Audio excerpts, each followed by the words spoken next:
So the time is here for part 2 of my story time. So we're going to be getting into that. On my last story time, you requested part 2. So as per your request, honeys, I am doing part 2. So that's what we're doing today.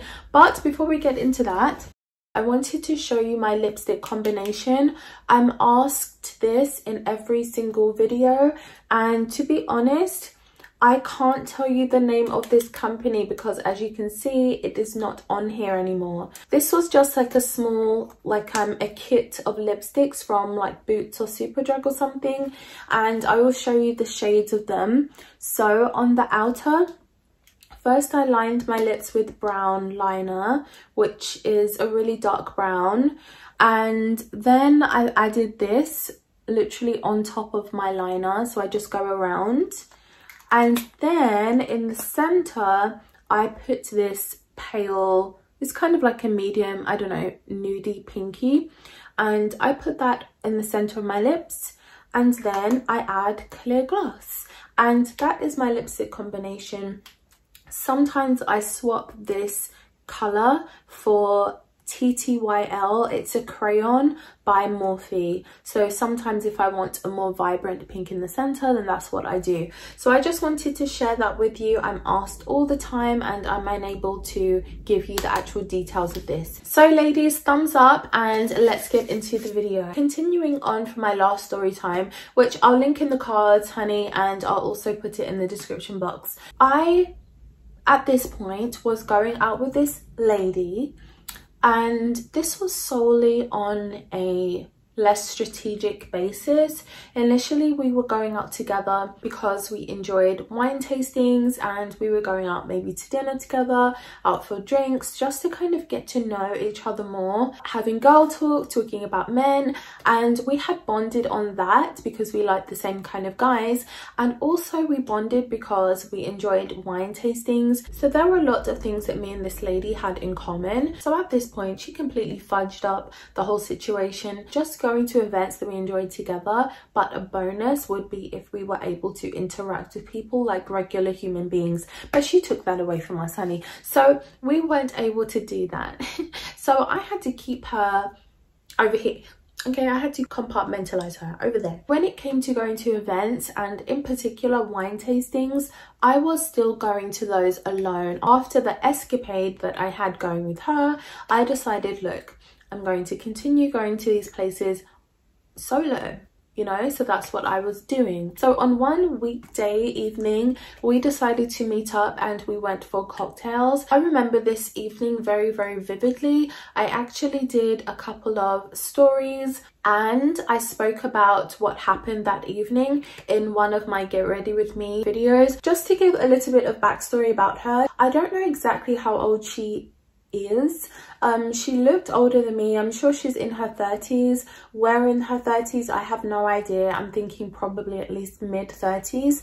And also she was a professional. I think she worked in marketing, and that was in the city, so around Farringdon or Barbican Way. So that's where she worked. That evening when we were out having cocktails, we got on talking about wine tasting events because she mentioned that she was starting a course, and you know, a wine course, so she wanted to do that, and she had put her name down and it was starting very, very soon. So she was feeling excited and she was really looking forward to that course. So I was happy for her. And it's nice to have something to do that you really enjoy and you can really get your teeth stuck into. But of course, the conversation turned to wine tastings. So obviously she asked me the dreaded question, are you going to any wine tastings? Do you have any tastings that you have your eye on? I'm just thinking, please don't try to come. Luckily, when I mentioned what tasting I was going to and she asked what date, she wanted to see if she could come. She really, really wanted to go with me, you know, so she had a look right then and there on the website. But luckily for me, it had sold out, so she wasn't able to buy a ticket or anything. Inside, I was quite happy about that, and I was just thinking, okay, so game plan is still on, it's still going ahead. I'm going to go to this wine tasting, look cute, knock this out the park, and somebody's going to want my number, right? Wine tasting evening comes, and I'm excited about it. I know about this much about wine tastings, and I have been to several. So at this point, I was thinking, right, I'm going to go to this wine tasting, I'm going to learn, I'm going to have a good time. There are going to be lots of eligible bachelors there, and I mean, she's going to be looking cute, so it's going to be good. And I was feeling anticipatory for that evening. Wine tasting evening rolled around and I walked in. I remember I was wearing my pink mini skirt with tights and my boots. I was also wearing my pink turtleneck, and I was wearing like my long camel coloured belted coat. Now when I went in, the lady who checks your coats, and she gives you well, I say a complimentary glass of champagne, but these wine tastings are more on the pricey side anyway, so I feel like you are still paying for the champagne, but it's supposed to be complimentary anyway. So you get this glass of champagne, and you know, she checks your coat. In this wine cellar, there is a seating plan, and everybody has their seat assigned to them, so naturally your name is there where you're supposed to be sitting. The way that the tables are set up is that they're in long rows, and there are probably about 7 people who sit on each row, maybe 8 people then to make it a bit more even, but it's something like that. So I was pointed over to my row. I went over there and I stood next to my place card, and I was just, you know, sipping my champagne, and people were coming in dribs and drabs, but there was a man standing right next to me. So naturally, when I came over to the table, he was talking to me and asking me questions, I guess just getting to know me, asking me if I'd been to wine tastings before, if this, if that, what wine I prefer, and blah blah blah. And we were just having a nice conversation about that. He did look more on the young side. I would say he was probably in his maybe like early to mid 40s, so I wasn't even looking at him in that way. So when his wife came out of the bathroom, I noticed she looked so nervous, and she was like rushing back over, and she came and introduced herself to me, and then we were talking as a throuple. I don't mind a good throuple. So we were talking in the throuple. That was a joke, by the way. For some of you who can't take a joke, that was a joke. So we were getting to know each other on the basis of wine and just speaking along those lines. Now, they had actually come to London and were visiting for a few days, and it was all very cute for them, and they seemed really lovely, and we had a nice conversation. Now, during the midst of that conversation, Daddy came along. Okay, Daddy entered the conversation. Okay, Daddy just walked, he came around the table, and his eyes were fixed on mine. He was in that eye contact with me, and I was just like, yeah. There was like, he's wearing a shirt, not short sleeved. I don't know why men are still wearing short sleeve shirts. He was wearing a long sleeve shirt, and he rolled up the sleeves because that's what you do when you're hot. He was wearing a pair of trousers. They weren't like suit trousers. I think he may have been wearing jeans or some kind of like chinos or something like that. But his dress style, his dress sense was like smart casual. And Daddy just introduced himself. He put his hand out. There was something going on with us, and like there was a lot happening, eye contact wise, tactile wise. I noticed he was holding my hand for a second longer than he needed to. And when he introduced himself to the couple, it was very different. He was on the other side of the table, and the throuple were on this side of the table, but he wasn't sitting with us. So he literally just came over and introduced himself, and where he was standing, which was behind initially, I did see him when I came in. There were other people on his table that he was speaking to, and on other tables everybody was speaking to the people on their own tables. Basically, he had come over, introduced himself, and started off a conversation with us, speaking about wine tastings, and we were actually speaking about champagne, I remember. And he asked the couple, and he was kind of staring at me when they were even answering him. So it's like, you know, when a guy's kind of, he's watching you, so he doesn't even care what everybody else is doing. They're having a conversation, but he has his eye on what he has his eye on. I don't know if I'm explaining this very, very well, but that was kind of the energy he was giving me. And he seemed very much, I would say, polished, I guess, very much well articulated. He just seemed like a nice, normal guy, and he had come over, introduced himself, and started this conversation. Now for me, the conversation got a lot more lively when he came around, and it was a lot more fun. Obviously the throuple was awkward because, you know, wifey felt uncomfortable that I was there initially. I could just tell that she would kind of prefer that the conversation wasn't involving me. So when daddy came over, it kind of changed the entire dynamic, and it was all very comfortable, and we were having a laugh more, and the conversation was kind of flowing, if you will. At that point, he was only directing questions at me, and even though we were in this foursome, we were having a duo session, and we were having a conversation by ourselves, even though we were in a group. And that was because he was directing his questions solely at me, and we ended up having our own conversation. So that was how my evening started.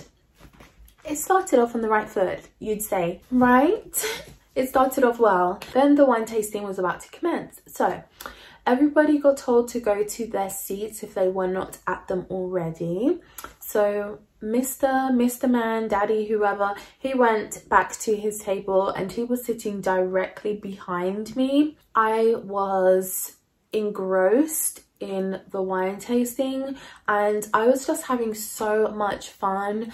I actually love wine tastings. I love tasting different wine. I love tasting different cheese. I love that whole experience, learning how to taste it and trying to differentiate the grapes, and whether it's nutty, whether this, I love it. I actually love it, and I was having so much fun. And this was probably the best wine tasting I had actually ever been to, better than the one I went to a little bit beforehand with that lady, because I didn't have her kind of weighing me down. I was able to just enjoy it and be engrossed in what was happening, and be more present with everybody else, because I wasn't solely having to just commune with my friend. Towards the end of the tasting, we were able to go into the older part of the cellar and see how it looked, see the really old, practically ancient looking wine bottles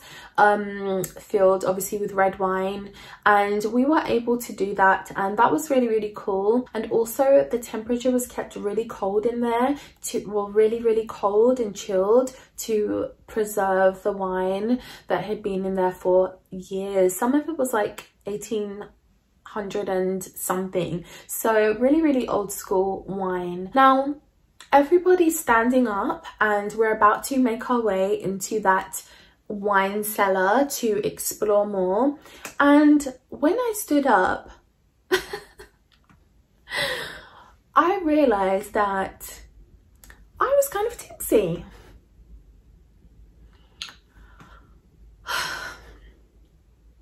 I didn't eat beforehand, and I'm about this big, so when I have champagne, gorgeous wine, and I also finished my glass of champagne. Yes, I finished everything on my board, on my cheese board. Yes, I made sure I ate the bread. I did all of that to kind of soak up the alcohol. I was drinking water in between my tastings.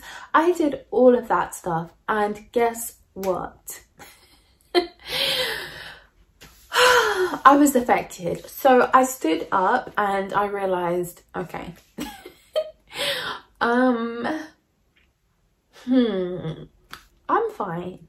I'm fine. I just feel, you know, happy and giggly, but I'm actually fine. So I came out from my chair and I started walking towards the cellar to follow everybody else. Daddy must have been waiting, lurking around, waiting for me to get up so he could speak to me or something. As soon as I got out of my chair, he seemed to be right there.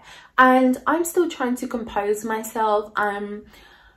You know, I've had way too much alcohol at this point. And he is talking to me, asking me, so what did you do today? How was your day? And this and that, like trying to get to know me. What happened is that he was asking me these questions and I responded back. And then the next thing I knew, I just turned around and I walked into the cellar.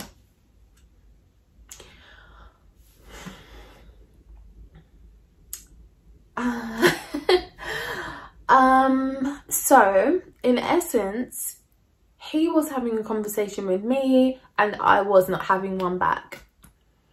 And I just turned around and I trotted into the wine cellar, and he must have been thinking, were we just having a conversation? Or ladies, honestly, I have never done that before, and I don't even know, looking back, why I did it, but that is what happened. He didn't speak to me again.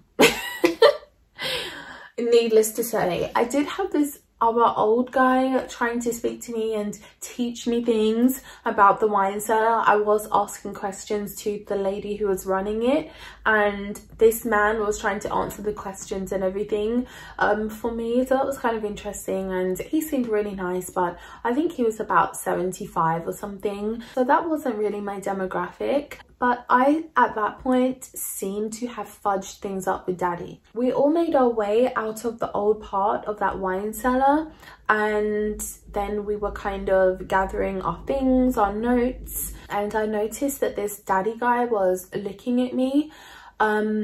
I think he was more in two minds about, should I go back over to her? Should I not? And I think looking back now, you know, hindsight is a great advisor. Looking back now, I think he was thinking, well, she's not interested. Should I still go over or not? And I was interested, but I made it seem like I wasn't, really weirdly. I was literally tipsy, wasn't I? To call a spade a spade. When I walked out, I said bye to him, and he said bye back, and that was it. I got my coat from the coat clerk and I left. And I realized, looking back, like I said, hindsight is the only and the best a great advisor. And I realized what I had done, what had happened, blah blah blah. So I was just able to learn from that. I also learned that you can get in your own way, and that is why I think that it's good to kind of have these experiences, and so then you're kind of able to learn from them. Just to end off this story time, me and that lady, we did end up going out after I went to that wine tasting. Maybe like a week or two after, we ended up going out for dinner just to talk, have a catch up, and, you know, I guess girl time, that kind of thing. We got on to talking about sugaring, sugar babies, sugar daddies. She is the one who actually brought this conversation up because of that there was some form of context. I think she was talking about an experience of a friend or something like that. But anyway, so we were having this conversation. She was being so judgmental about people who enter into arrangements. I just don't understand why some people are so dumb and narrow-minded when it comes to arrangements and sugar babies. And what I had realized is that even though she wanted a man who is a provider, she still felt like she was different from sugar babies. there's nothing different about it, okay? So at the end of the day, half of you women, the sugar baby who you are, the sugar daddy that you want is intimacy. And the other half of you want money. So I realized that she is actually the first half. That was kind of where the conversation went. Needless to say, after dinner, I blocked her and I've never unblocked her. Sometimes I just feel like life is easier, friend less. With that being said, honey, this is the end of that story time. And I know it's kind of been a long one, but I wanted to give you all of the details so you can kind of understand everything in its entirety. I will see you lovely ladies in my next video tomorrow, so I'll see you then.